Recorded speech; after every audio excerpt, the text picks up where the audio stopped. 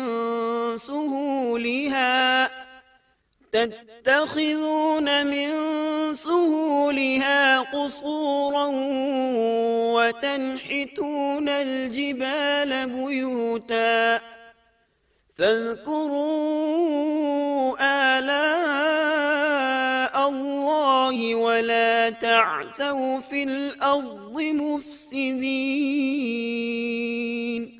اس وقت کو یاد کرو جب اللہ تعالیٰ نے تمہیں قوم عاد کے بعد جانشین بنایا اور تمہیں زمین پر رہنے کا ٹھکانہ دیا کہ نرم زمین پر محل بناتے ہو اور پہاڑوں کو تراش تراش کر ان میں گھر بناتے ہو، سو اللہ کی نعمتوں کو یاد کرو اور زمین میں فساد مت پھیلاؤ۔ یہ آیت ان کی طاقت، جسم کی صلاحیت اور ماہر فن ہونے پر دلیل ہے۔ پہاڑوں کو تراشنا دراصل قوم عاد کی عادت تھی۔ یہ بھی چونکہ انہی سے تھے، اس لیے وراثت میں یہ کام انہیں بھی آ گیا تھا۔ جس طرح اللہ نے عاد کو اپنی نعمتوں سے نوازا تھا، اسی طرح سمود کو ان سے بڑھ کر نعمتیں دی تھیں۔ اللہ تعالیٰ صالح علیہ السلام کی زبانی ان سے فرماتے ہیں، اے قوم سمود، کیا تمہیں ان چیزوں میں بے فکری سے رہنے دیا جائے گا، یعنی باغات، چشموں، کھیتوں اور کھجوروں میں جن کا خوشہ ملائم ہے، اور تم پہاڑوں کو تراش کر پرتکلف گھر بناتے ہو، پس اللہ سے ڈرو اور میرا کہنا مانو۔ لیکن ان لوگوں نے ہر طرح سے قوم عاد کی پیروی کی، نصیحت پکڑنے کی بجائے بتوں کی عبادت شروع کر دی۔ اللہ نے ان کے درمیان صالح علیہ السلام کو مبعوث فرمایا۔ آپ نبوت ملنے سے پہلے بھی عقل مند اور علم والے تھے، باعزت گھرانے سے تعلق رکھتے تھے، اپنے معاملات میں لوگ ان سے مشورے لیتے تھے، لہٰذا انہیں ایک خاص مقام حاصل تھا۔ لیکن جب آپ نے انہیں ایک اللہ پر ایمان لانے، اس کے سوا کسی کی عبادت نہ کرنے کی دعوت دی تو ان کا ساتھ چھوڑ گئے۔ جواب میں ان سے کہنے لگے، يا صالح قد كنت فينا مرجوا قبل هذا۔ اے صالح، اس سے پہلے تو ہم تجھ سے بہت کچھ امیدیں لگائے ہوئے تھے۔ مطلب یہ کہ پہلے تو ہمارے نزدیک آپ کا بہت مرتبہ تھا، مقام تھا، ہمیں آپ سے بہت امیدیں تھیں، لیکن آپ نے تو یہ باتیں کہہ کر ہماری ساری امیدوں پر پانی پھیر دیا۔ ان کے اس جواب کے باوجود صالح علیہ السلام انہیں اللہ کی طرف بلاتے رہے اور ان سے کہتے رہے، اے میری قوم، اللہ کی عبادت کرو، اس کے سوا تمہارا کوئی معبود نہیں۔ تمام انبیاء کی اپنی اپنی قوم کو یہی دعوت تھی کہ اے لوگو، اللہ کی عبادت کرو، اسی نے تمہیں زمین سے پیدا کیا ہے، اسی نے تمہیں زمین میں آباد کیا ہے، اس سے معافی طلب کرو، یقیناً میرا رب قریب ہے اور دعاؤں کو قبول کرنے والا ہے۔ اے میری قوم، تم نیکی سے پہلے برائی کی جلدی کر رہے ہو، اللہ سے معافی کیوں نہیں مانگتے کہ تم پر رحم کیا جائے؟ اللہ سے ڈرو، میری اطاعت کرو، حد سے گزر جانے والے بے باک لوگوں کی اطاعت سے باز آؤ، وہ ملک میں فساد پھیلا رہے ہیں اور اصلاح نہیں کرتے۔ صالح علیہ السلام نے ہود علیہ السلام کی طرح اپنی قوم کو نصیحت کی، لیکن ان ظالموں نے بھی اسی طرح کفر کیا جیسے قوم عاد نے کیا تھا۔ کہنے لگے، یہ کیسے ہو سکتا ہے کہ ہم اپنے میں سے ایک شخص کے تابع ہو جائیں؟ اس اکیلے کی اتنی زیادہ فضیلت کی آخر کیا وجہ ہے؟ ہم نہیں مان سکتے کہ ہم میں صرف اسی ایک پر اللہ کی باتیں نازل ہوتی ہیں۔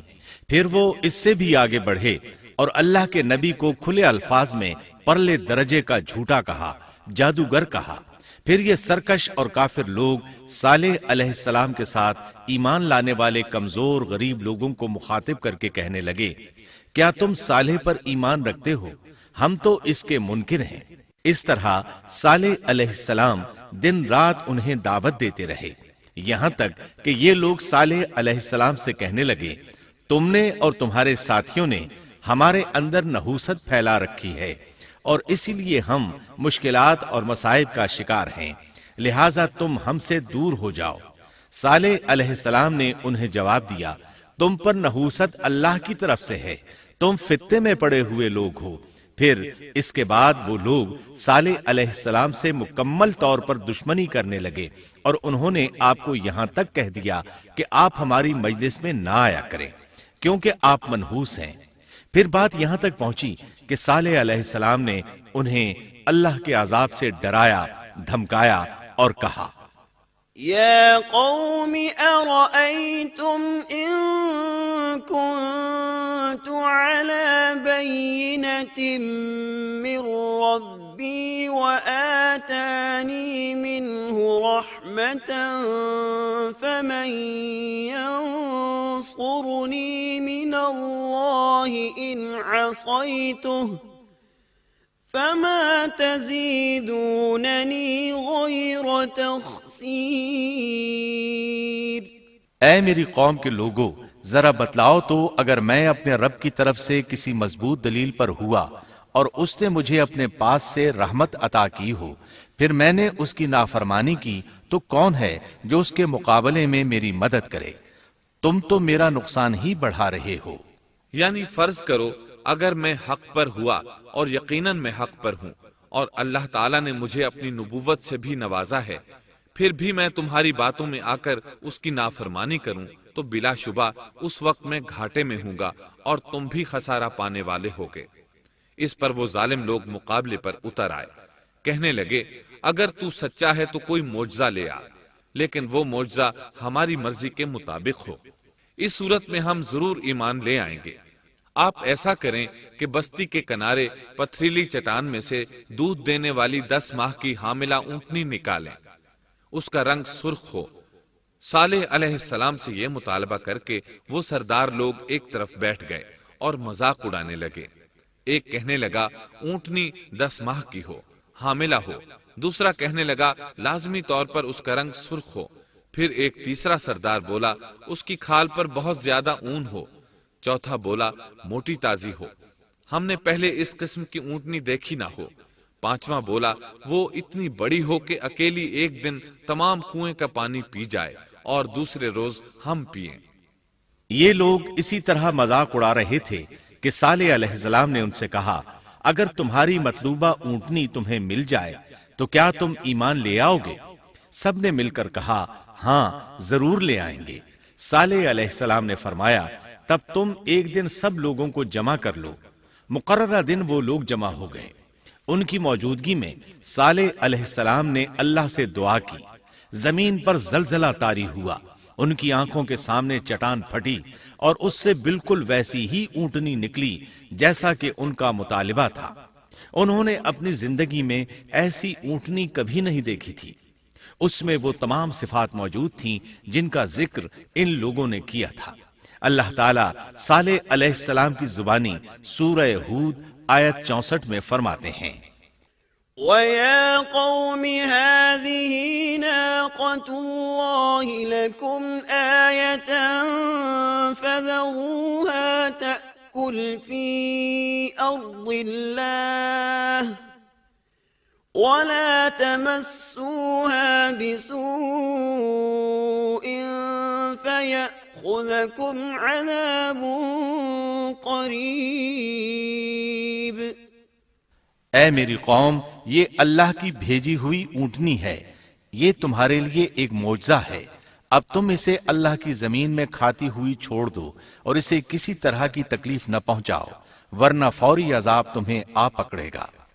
اس اونٹنی کو چونکہ کسی اونٹنی نے جنم نہیں دیا تھا، اس لیے اس کو ناقۃ اللہ یعنی اللہ کی اونٹنی کہا گیا۔ پھر صالح علیہ السلام نے فرمایا، لوگو سن لو، ایک دن یہ اونٹنی پانی پیے گی، ایک دن تم پیو گے، تم میں سے کوئی اسے تکلیف نہ پہنچائے، ورنہ اللہ کا بدترین عذاب تم پر نازل ہوگا۔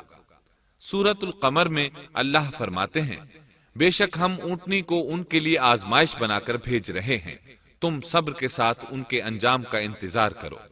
اس نشانی کے ظہور کے بعد اللہ تعالیٰ نے صالح علیہ السلام کو مخاطب کر کے فرمایا، تم اب دیکھتے رہو کہ ان کا انجام کیا ہوتا ہے، ان کی سختیوں پر صبر کرو، ان سے کہہ دو کہ پانی پر ایک دن ان کا اختیار ہوگا اور ایک دن اس اونٹنی کا، خبردار کوئی زیادتی نہ کرے اور اس اونٹنی کو پانی پینے سے نہ روکے۔ سورۃ الشمس میں اللہ تعالیٰ فرماتے ہیں کہ ان سے اللہ کے رسول نے فرما دیا تھا کہ اللہ کی اونٹنی کی اور اس کے پانی پینے کی باری کی حفاظت کرو، یعنی اسے نہ تو پانی پینے سے روکو اور نہ ہی اسے کوئی تکلیف پہنچاؤ۔ اس معجزے کو دیکھ کر لوگ دو گروہوں میں بٹ گئے۔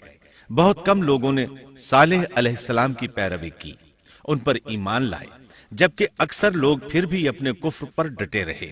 اللہ تعالیٰ فرماتے ہیں ان لوگوں نے خود معجزے کا مطالبہ کیا تھا، لیکن اس کو اپنی آنکھوں سے دیکھنے کے باوجود ظلم پر اڑے رہے اور کفر پر اصرار کرتے رہے۔ سورۃ الحجر آیت 81 میں اللہ فرماتے ہیں وَآتَيْنَاهُمْ آيَاتِنَا فَكَانُوا عَنْهَا مُعْرِضِينَ، اور انہیں ہم نے اپنی نشانیاں بھی عطا فرمائی تھیں، لیکن پھر بھی وہ ان سے گردن موڑنے والے ہی رہے۔ اسی طرح سورہ بنی اسرائیل میں اللہ تعالیٰ فرماتے ہیں ہم نے قوم سمود کو نشان کے طور پر اونٹنی عطا فرمائی تھی، لیکن انہوں نے اس پر ظلم کیا۔ بلا شبہ وہ ایک واضح نشانی تھی، کوئی شخص یہ نہیں کہہ سکتا تھا کہ جادوگروں نے اسے پیدا کیا ہے۔ وہ اونٹنی ان میں موجود رہی، ان کے علاقے میں جہاں چاہتی چرتی، جب کنویں پر پانی پینے جاتی تو سارا پانی پی جاتی۔ وہ لوگ اس کا دودھ پیتے، دودھ سب کے لیے کافی ہو جاتا۔ ان کی آنکھوں کے سامنے اس نے ایک بچے کو جنم دیا، وہ شکل صورت میں بالکل اپنی ماں جیسا تھا۔ لوگ اسے دیکھ کر تعجب کرتے، بچہ اونٹنی کے ساتھ رہتا، یہ ایک واضح نشانی تھی، اس پر جادو کا گمان کیا ہی نہیں جا سکتا تھا۔ وہ اونٹنی ایک عرصے تک ان لوگوں میں رہی۔ اللہ فرماتے ہیں ہم نے قوم سمود کو بطور نشان کے ایک اونٹنی دی تھی، لیکن انہوں نے اس پر ظلم کیا۔ حالانکہ یہ نشانیاں ہم لوگوں کو ڈرانے کے لیے ہی بھیجتے ہیں۔ وہ لوگ اس اونٹنی کو دیکھ کر متعجب ضرور ہوئے، لیکن ایمان پھر بھی بہت کم لوگ لائے، حالانکہ اس نشانی کے بعد انہیں چاہیے تھا ایمان لے آئیں۔ پھر ایک دن قوم کے سرداروں نے مشورہ کیا کہ اگر ہم نے صالح کو اسی طرح چھوڑ دیا تو کہیں لوگ ہمیں نہ چھوڑ دیں اور صالح کے پیروکار بن جائیں۔ اس اونٹنی نے تو ہمیں مصیبت میں ڈال دیا ہے، ہم پورا ایک دن پانی کو چھو بھی نہیں سکتے، کیونکہ یہ سارا دن پانی پیتی رہتی ہے۔ پھر یہ اس قدر دیو ہیکل ہے کہ اسے دیکھ کر ہماری بکریاں بھاگ جاتی ہیں، اونٹ اسے دیکھ کر خوفزدہ ہو جاتے ہیں، لہٰذا ہمیں چاہیے کہ اس سے چھٹکارا حاصل کر لیں۔ وہ آپس میں مشورہ کرتے رہے، آخر انہوں نے ایک آدمی منتخب کیا۔ مورخین کا اس پر اتفاق ہے کہ اس کا نام قدار بن سالف تھا، اس کے ساتھ اس کا ایک ساتھی بھی تھا۔ ان دونوں نے مل کر اونٹنی کو قتل کیا۔ اللہ تعالیٰ سورۃ القمر آیت 29 اور 30 میں فرماتے ہیں فنادوا صاحبهم فتعاطى فعقر فكيف كان عذابي ونذر۔ پھر انہوں نے اپنے ساتھی کو بلایا، تب اس نے ہاتھ بڑھایا اور اس کی کونچیں کاٹ دیں، پھر دیکھا ہمارا عذاب اور ڈراوا کیسا تھا۔ اس قدار کے بارے میں نبی کریم صلی اللہ علیہ وسلم کا ارشاد ہے کہ پہلے لوگوں میں سے سب سے زیادہ بدبخت یہی تھا۔ اللہ تعالیٰ نے قرآن مجید میں اس کا ذکر یوں فرمایا ہے فَنَادَوْا صَاحِبَهُمْ، پھر انہوں نے اپنے ساتھی کو پکارا۔ سورۃ الشمس میں اللہ فرماتے ہیں إِذِ انبَعَثَ أَشْقَاهَا، جب ان میں بڑا بدبخت شخص اٹھ کھڑا ہوا۔ یہ بدبخت قدار اٹھا، اپنے ساتھی کو ساتھ لیا اور اونٹنی کو قتل کرنے کے لیے تیار ہو گئے۔ آپس میں مشورہ ہوا کہ یہ نہ کہا جائے ہم نے اسے قتل کیا ہے۔ اس طرح باقی لوگوں نے بھی ان سے اتفاق کیا۔ اللہ تعالیٰ سورہ نمل آیت 48 میں فرماتے ہیں وَكَانَ فِي الْمَدِينَةِ 9 رَهْطٍ يُفْسِدُونَ فِي الْأَرْضِ وَلَا يُصْلِحُونَ، اور اس شہر میں 9 آدمی ایسے تھے جو زمین میں فساد کرتے تھے اور اصلاح نہیں کرتے تھے۔ مطلب یہ کہ یہ لوگ فساد کی انتہا کو پہنچے ہوئے تھے، ان میں بھلائی نام کو نہیں تھی اور نہ ان کا فساد کی اصلاح کا ارادہ تھا۔ بخاری، مسلم اور مسند احمد کی ایک حدیث میں ہے، رسول اللہ صلی اللہ علیہ وسلم نے ایک بار اپنے خطبے میں اس اونٹنی اور اسے مار ڈالنے کا ذکر فرمایا۔ آیت اذم بعثا اشقاہا کی تلاوت کرتے ہوئے فرمایا کہ جیسے ابو زمعہ تھا، اسی جیسا یہ شخص بھی اپنی قوم میں عزیز، دلیر اور بڑا آدمی تھا۔ تمام لوگوں نے اس بدبخت کے ساتھ عہد کیا اور اسے یقین دہانی کرائی کہ اگر تمہارے ساتھ کسی نے برائی کا ارادہ کیا تو تمام قوم تمہاری حمایت میں اٹھ کھڑی ہوگی۔ اس یقین دہانی کے بعد یہ بدبخت اونٹنی کے انتظار میں بیٹھ گئے۔ اونٹنی پہاڑ کی طرف سے آتی تھی اور پانی پی کر واپس چلی جاتی تھی، یہی اس کا معمول تھا۔ جب ان لوگوں نے چٹان سے اونٹنی کو نکلتے دیکھا تو اچانک حملہ کرنے کے لیے آگے بڑھے، لیکن اس کا جثہ دیکھ کر خوفزدہ ہو گئے، الٹے پاؤں بھاگے۔ بدبخت قدار نے اپنے ساتھیوں کی یہ حالت دیکھی تو ہنس پڑا اور آگے بڑھ کر اونٹنی کی ران میں تیر مارا۔ اس سے اونٹنی کی ران کی ہڈی ٹوٹ گئی اور وہ نیچے گر گئی۔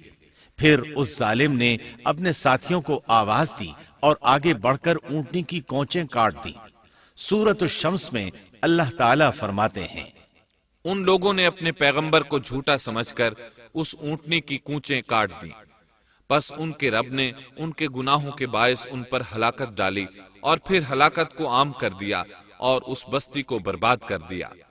اونٹنی کی کونچیں کاٹ دیے جانے کے بارے میں اللہ تعالیٰ ایک دوسرے مقام پر فرماتے ہیں کہ پس انہوں نے اونٹنی کو مار ڈالا اور اپنے پروردگار کے حکم سے سرتابی کی اور کہنے لگے، اے صالح، جن عذابوں سے تو ہمیں دھمکاتا رہتا تھا، اگر تو واقعی پیغمبر ہے تو ان عذابوں کو ہم پر نازل کرا دے۔ اونٹنی پر حملہ ہوتے ہی اس کا بچہ بھاگ نکلا تھا۔ وہ پہاڑ کی چوٹی پر چڑھ گیا، 3 مرتبہ بلبلایا۔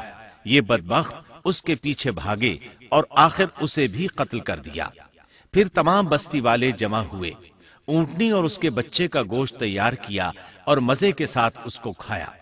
اس جرم میں ان سب نے شرکت کی، البتہ جو لوگ صالح علیہ السلام پر ایمان لے آئے تھے وہ الگ تھلگ رہے۔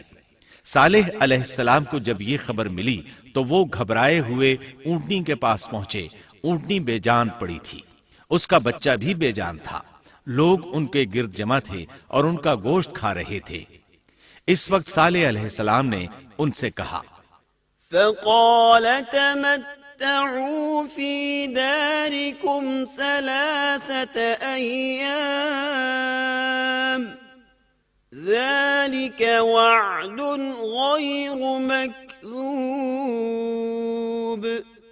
اس پر صالح نے کہا کہ اچھا تم 3 دن تک اپنے گھروں میں رہ سہ لو، یہ وعدہ جھوٹا نہیں ہے۔ مطلب یہ کہ تمہیں صرف 3 دن کی مہلت ہے، اس کے بعد تم سب کے سب ہلاک کیے جاؤ گے۔ وہ صالح علیہ السلام کی بات کو رد کرتے ہوئے انہیں دھمکیاں دینے لگے کہ جن عذابوں کا تو ہم سے وعدہ کر رہا ہے، اگر تو سچا ہے تو ان کو ہم پر نازل کر دے۔ اس کے بعد وہ جمع ہو کر مشورہ کرنے لگے کہ آج رات صالح کو بھی مار ڈالو۔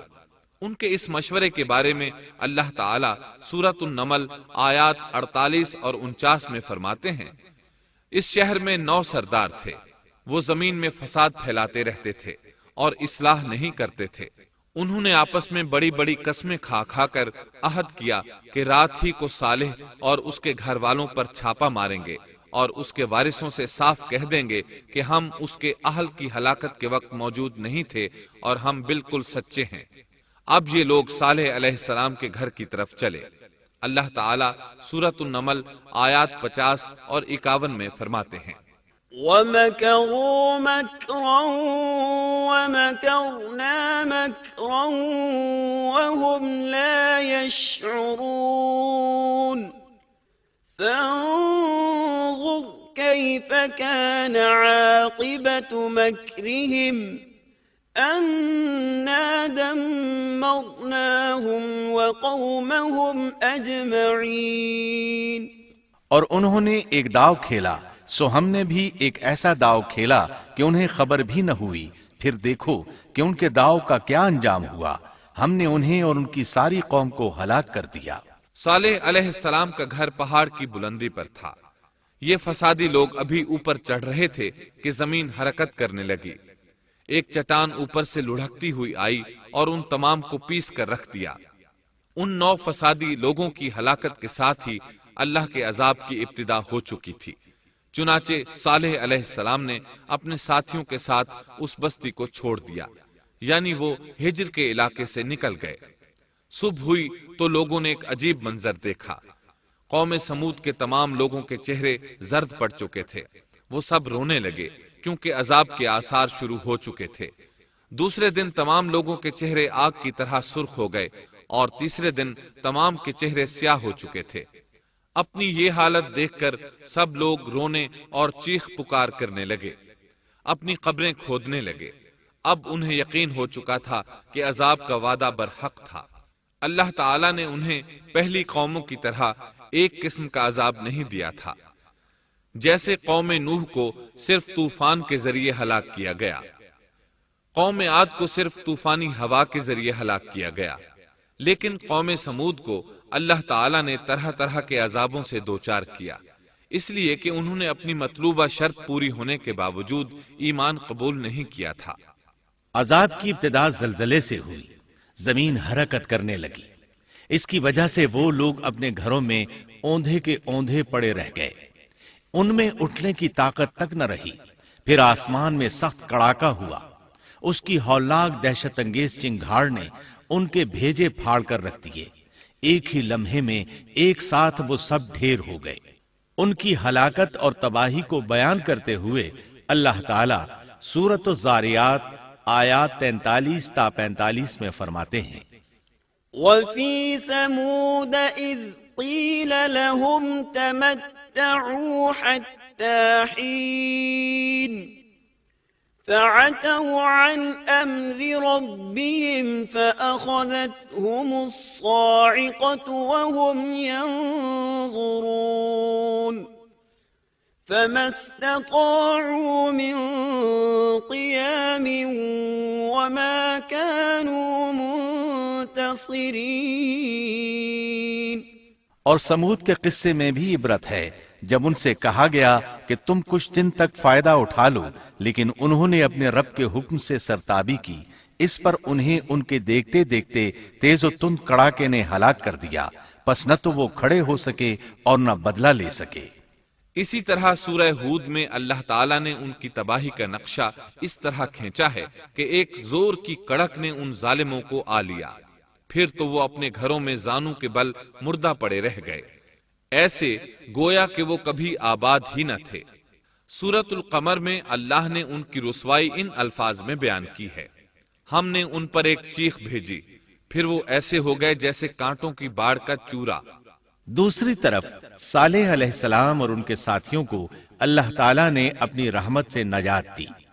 اللہ تعالیٰ سورہ ہود آیت 66 میں فرماتے ہیں، فَلَمَّا جَاءَ أَمْرُنَا نَجَّيْنَا صَالِحًا وَالَّذِينَ آمَنُوا مَعَهُ بِرَحْمَةٍ مِنَّا وَمِنْ خِزْيِ يَوْمِئِذٍ إِنَّ رَبَّكَ هُوَ الْقَوِيُّ الْعَزِيزُ۔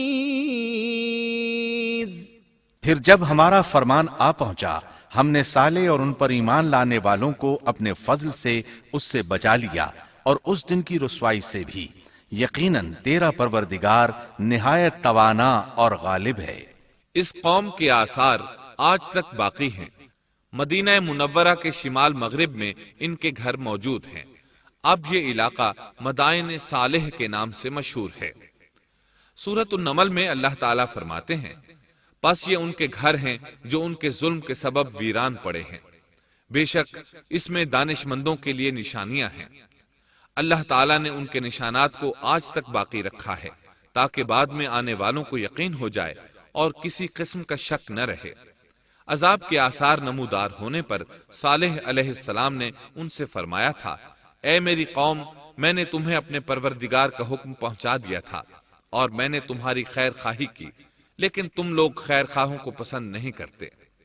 اس کے بعد صالح علیہ السلام اپنے ساتھیوں کے ساتھ وہاں سے ہجرت کر کے فلسطین آ گئے، وہیں رملہ نامی بستی میں رہنے لگے اور یہیں آپ کی وفات ہوئی۔ نبی کریم صلی اللہ علیہ وسلم صحابہ کرام رضی اللہ عنہم کے ساتھ تبوک تشریف لے گئے تو آپ نے مدائن صالح کے قریب قیام فرمایا تھا۔ صحابہ نے ان کنووں سے پانی لے لیا جو قوم سمود کے استعمال میں رہے تھے، کچھ برتن بھی وہاں سے لے لیے۔ آپ کو پتہ چلا تو آپ نے حکم فرمایا ان برتنوں کو توڑ دو اور اس پانی کو بہا دو اور اس پانی سے جو کھانا تیار کیا ہے اس کو الٹ دو۔ آپ نے انہیں ان گھروں میں داخل ہونے سے بھی روک دیا جن میں اللہ کا عذاب نازل ہوا تھا۔ آپ صلی اللہ علیہ وسلم نے فرمایا، میں ڈرتا ہوں تم پر بھی ایسا عذاب نہ آ جائے جیسا ان پر آیا تھا، اس لیے ان کے علاقے میں داخل نہ ہوا کرو، اور اگر داخل ہونا پڑ جائے تو روتے ہوئے داخل ہوا کرو، اور رونا نہ آئے تو رونے جیسی شکلیں بنا لیا کرو تاکہ تمہارا شمار ظالموں میں نہ ہو۔ اللہ تعالیٰ فرماتے ہیں، ألا إن ثمود كفروا ربهم ألا بعدا لثمود۔ آگاہ رہو، قوم سمود نے اپنے رب سے کفر کیا، سن لو ان سمودیوں پر پھٹکار ہے۔ قرآن میں ان کا قصہ 26 سے زائد مرتبہ بیان کیا گیا ہے۔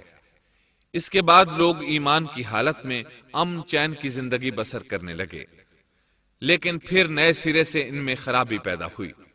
شیطان نے پھر اپنا کام دکھایا، ان کے دلوں میں وسوسہ ڈالا اور فلسطین، عراق، مصر اور جزیرے کے نواحی علاقوں میں شرک پھیل گیا۔ لوگ ایک بار پھر کفر کی طرف پلٹ پڑے۔ اس پورے قصے میں چند عبرتیں ہیں، آئیے ذرا ان کا بھی ذکر ہو جائے۔ اللہ تعالیٰ کی اونٹنی اگرچہ سیدنا صالح علیہ السلام کی نبوت کا ایک نشان تھی، ان کی سچائی کا ثبوت تھی، لیکن قرآن کریم کی وضاحت یہ ہے کہ وہ قوم سمود کی آزمائش کے لیے تھی اور وہی ان کی ہلاکت کا نشان ثابت ہوئی، جیسا کہ سورۃ القمر میں اللہ تعالیٰ فرماتے ہیں، إنا مرسل الناقة فتنة لهم فارتقبهم واصطبر۔ بے شک ہم اونٹنی کو ان کی آزمائش اور امتحان کے لیے بھیجنے والے ہیں، پس تو ان کے انتظار میں رہ اور صبر اختیار کر۔ سنت اللہ یہ رہی ہے کہ اگر وہ اپنے پیغمبر کو کسی قوم کی ہدایت کے لیے بھیجے اور قوم اس کی ہدایت پر کان نہ دھرے تو ضروری نہیں کہ وہ قوم ہلاک کر دی جائے، لیکن جو قوم اپنے نبی سے اس وعدے پر نشان طلب کرے کہ اگر ان کا مطلوبہ نشان ظاہر ہو گیا تو وہ ایمان لے آئیں گے، اور پھر نشان آ جانے کے بعد وہ ایمان نہ لائے تو اس قوم کی ہلاکت یقینی ہے۔ اللہ تعالیٰ پھر اس قوم کو معاف نہیں کرتے جب تک کہ وہ تائب نہ ہو جائے اور اللہ کے دین کو قبول نہ کرے، یا عذاب الہی سے صفحہ ہستی سے مٹ کر دوسروں کے لیے عبرت کا نشان بن جائے۔ لیکن اس سنت سے نبی کریم صلی اللہ علیہ وسلم کی امت مستثنا ہے، اس لیے کہ آپ صلی اللہ علیہ وسلم نے وضاحت فرمائی ہے، میں نے اللہ تعالیٰ سے دعا مانگی ہے کہ اللہ تعالیٰ میری امت میں عذاب عام مسلط نہ فرمائے، اور اللہ نے میری دعا قبول فرما لی۔ قرآن میں اللہ تعالیٰ نے نبی کریم صلی اللہ علیہ وسلم کی اس بات کی یوں تصدیق کی ہے، وَمَا كَانَ اللَّهُ لِيُعَذِّبَهُمْ وَأَنْتَ فِيهِمْ۔ اے رسول، اس حال میں کہ تو ان میں موجود ہے، اللہ تعالیٰ ان کافروں پر عذاب مسلط نہیں کرے گا۔ اور یہ ایک خطرناک غلطی ہے، نفس کا دھوکہ ہے کہ انسان عیش و عشرت اور دنیاوی جاہ و جلال کو دیکھ کر یہ خیال کر بیٹھے، یہ گمان کر لے کہ جس قوم یا فرد کے پاس یہ سب کچھ موجود ہے وہ ضرور اللہ تعالیٰ کے سائے میں ہے، اور یہ کہ ان کی یہ خوش عیشی اس بات کی علامت ہے کہ اللہ تعالیٰ کی خوش نودی ان کے ساتھ ہے۔ یہ نفس کا دھوکہ ہے، غلط فہمی ہے، بلکہ کج فہمی ہے۔ قرآن کریم کے اس واقعے میں جگہ جگہ اس بات کی وضاحت ہے کہ بعض اوقات زیادہ سے زیادہ خوش عیشی زیادہ سے زیادہ عذاب کا پیش خیمہ ثابت ہوتی ہے، اگرچہ قوموں کے لیے اس کی مدت چند ماہ یا چند سال نہیں بلکہ گھبرا دینے والی مدت ہی کیوں نہ ہو، مگر ہر قسم کی دنیاوی کامیابیوں اور خوش عیشیوں کے ساتھ جب ظلم، سرکشی اور غرور کسی قوم کا مستقل شعار بن جائے تو سمجھ لو اس کی تباہی اور ہلاکت کا وقت قریب آ پہنچا۔ اللہ تعالیٰ فرماتے ہیں، تیرے رب کی پکڑ بہت سخت ہے، لیکن اس کے ساتھ ہی یہ بات بھی ہے کہ کسی قوم میں تمام تر خرابیوں کے باوجود اگر قوم سے اکثر افراد اللہ کے شکر گزار ہوں، اس کے بندوں کے ساتھ انصاف کرنے والے اور آپس میں نیک نیت اور خیر خواہی کرنے والے ہوں، تو بلا شبہ وہ اللہ کے ہاں مقبول بندے ہیں، اور انہی کو دنیا اور آخرت کی کامیابیوں کی بشارت ہے، اور انہی کے لیے یہ دنیاوی عیش اللہ کی بے انتہا نعمتوں کی علامت ہے۔ انہی الفاظ پر سیدنا صالح علیہ السلام کا قصہ اختتام کو پہنچا۔